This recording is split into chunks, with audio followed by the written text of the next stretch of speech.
అనుదిన వాగ్దానం, daily promise. దేవుని నామమునకు మహిమ కలుగును గాక. మన ప్రభువును ప్రియరక్షకుడైన యేసుక్రీస్తు వర్షపు నామములో మీకు నా హృదయపూర్వక వందనాలు తెలియజేస్తున్నాను. ఈ దినం దేవుని వాగ్దానం, నీ మార్గములన్నీ స్థిరములగును. సామెతలు 4:26. అప్పుడు నీ మార్గములన్నీ స్థిరములగును. ప్రైజ్లార్డ్. ఎప్పుడు నువ్వు నడుచు మార్గము సరళం చేయము, అప్పుడు నీ మార్గములన్నీ స్థిరములగును. సరళం చేయము అంటే నువ్వు నడిచే మార్గాన్ని సరళం చేయాలి.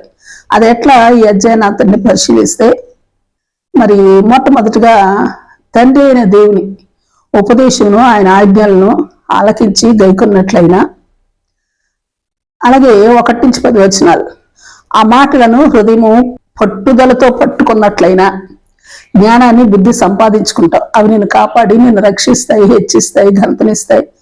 నీ తలకు అందమైన మాలికగాను ప్రకాశమానమైన కిరీటం గాను ఉంటాయి. 10-13 వచనాలు ఆయన మాటల్లో జ్ఞాన మార్గము బోధించబడుతుంది. యథార్థ మార్గంలో నడిపించబడతాం. అందువల్ల నీ అడుగు ఇరుకును పడదు, నీ పాదం తొట్టిల్లదు. మరి ముఖ్యంగా మనం జాగ్రత్త పడవలసిన విషయాలు 14-15 వచనాలు. భక్తిహీనులు త్రోవను చేరకూడదు, దుష్టుల మార్గం నడవకూడదు, దాని యందు ప్రవేశించకూడదు. అలాగే తప్పించుకొని తిరగాలి, దాని నుండి తొలగి సాగిపోవాలి. ఇంకను 20-27 వచనాలు పరిశీలిస్తే, దేవుని మాటలు ఆలకించి దేవుని వాక్కును చెవియొగ్గాలి. కన్నులు ఎదుటి నుండి వాటిని తొలగిపోనీయకూడదు. హృదయం అందు వాటిని భద్రం చేసుకోవాలి. అన్నిటికంటే ముఖ్యంగా హృదయాన్ని భద్రంగా కాపాడుకోవాలి. మూర్ఖపు మాటలు నోట రానియకూడదు. పెదవుల నుండి కుటిలమైన మాటలు రానియకూడదు. కన్నులు ఇటు చూడక సరిగా చూడాలి. కనురెప్పలు ముందుకు సూటిగా చూడాలి. కుడి తట్టుకైనా ఎడమ తట్టుకైనా తిరగకూడదు. పాదాలను కీడుకు దూరంగా తొలగించుకోవాలి. అట్లయిన ఎడల మరి ఇన్ని మార్గాలు జ్ఞాన మార్గంగాను, యథార్థ మార్గంగాను, నీతి మార్గంగాను ఉంటుంది. అంతేకాదు 22-23 వచనాలు, అది జీవ మార్గము, ఆరోగ్యకరమైన మార్గము, జీవదారులు ప్రవహించు మార్గం. కనుక 18వ వచనం, పట్టపగలగు వరకు వేకువ వెలుగు తేజరిల్లినట్లు నీ మార్గము అంతకంతకు తేజరిల్లుతుంది. అప్పుడు నీ మార్గములను స్థిరములగును. ఆమేన్. Praise lord. ప్రార్థన చేసుకుందాం. ప్రేమ నమ్మకం కలిగిన మా పరలోకపు తండ్రి, నీ పరిశుద్ధ నామానికి స్తుతులు, స్తోత్రాలు దేవా.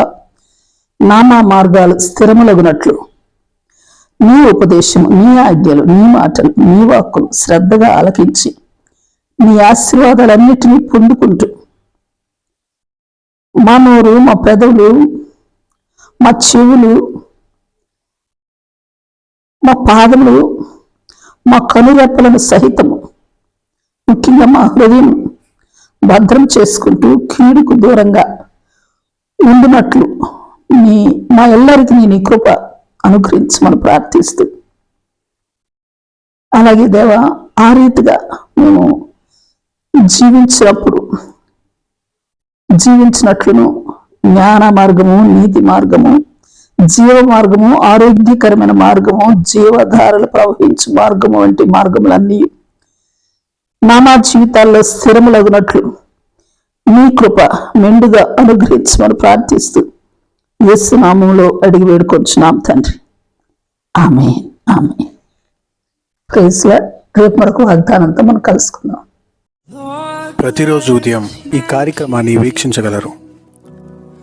తిరిగి మళ్ళా రేపు ఉదయం కలుసుకుందాం. దేవుడు మిమ్మల్ని దీవించును గాక.